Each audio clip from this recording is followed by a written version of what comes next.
This is a 1967 Jaguar 420 and it needs a lot of work. Hello and welcome. I'm finally back since the last video where I destroyed my phone, but now I've got a new recording device, so I'm back making videos. The content will change a bit. I'll be doing car stuff, but also some videos like I did before. But yeah, let's see. I hope you enjoy. This Jaguar has obviously seen a lot. It was found in a junkyard in the 1990s, was shipped to Germany, and the repair then was deemed too costly for the previous owner, and then it finally landed in my hands for not a lot of money, and so far I've only stripped it down to assess the damage. Today I'll show you around it. It has a lot of rust spots, mainly in the front. I already used a wire brush to get this down to the bare metal and then applied some primer to prevent it from rusting even more, as the car sat outside for some time when I did the work. Only the left side has some more rust damage on the front fender, so that's convenient that I've only have to fix the left side. The rear wheel wells of the car are a whole different story.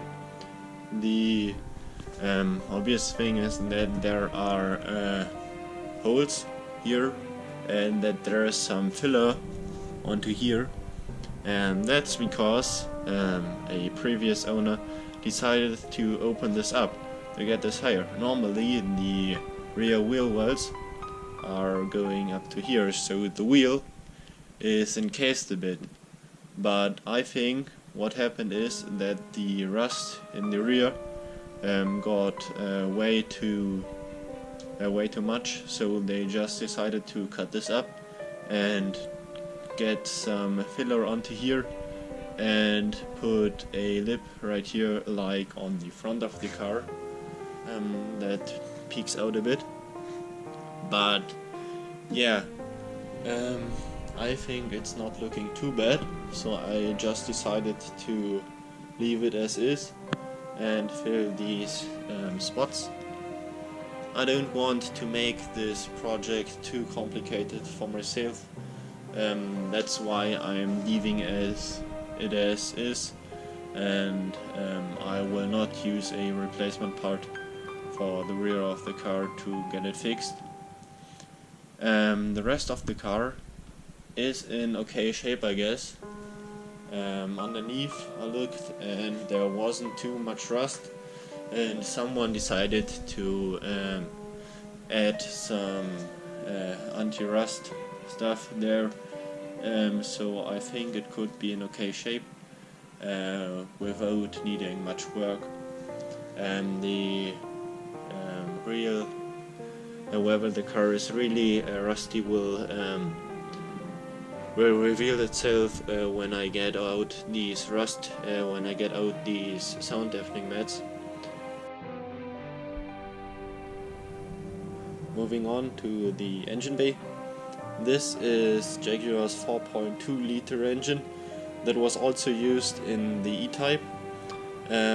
Obviously some things are missing, such as the exhaust manifolds and the water pump. Also the carburetors aren't there, but I'm really thinking about getting on the 3-carb setup of the E-Type. This car originally only has the 2-carb setup with one sitting here and one sitting here. This isn't really that efficient, as the way the fuel air mixture would have to travel is quite long, and that could lead to some delay, to some throttle delay, and I don't want that.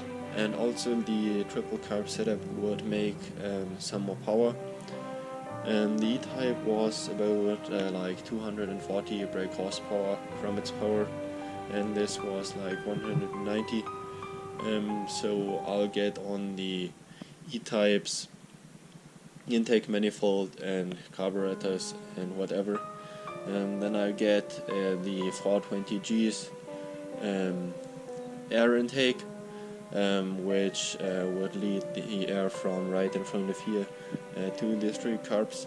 This is the original 420's air intake, which would be sitting right here and taking air from around here with the air filter sitting here.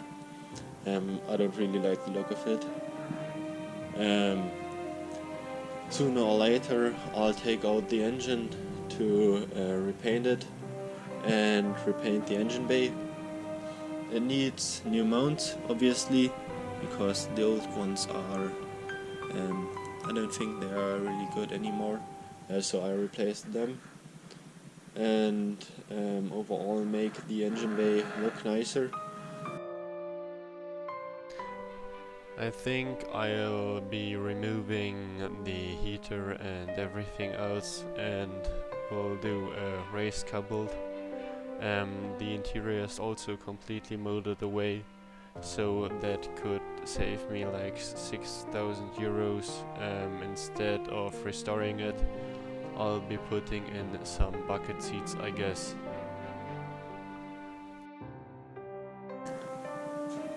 Also, in the interior you can see it has a 4-speed manual transmission.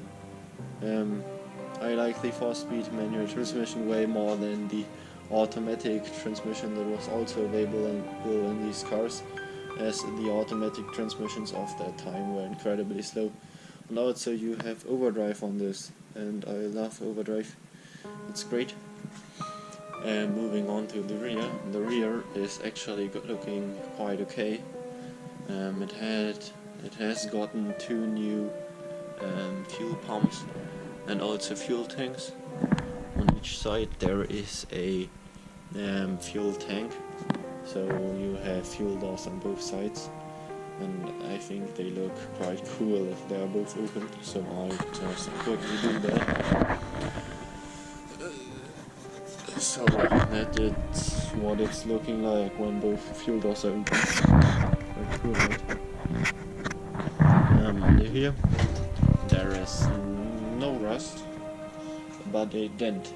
But the dent is not my biggest concern, I think. So that's everything I'll need to take care of in the upcoming months. I am looking forward to share my progress. Thanks for watching.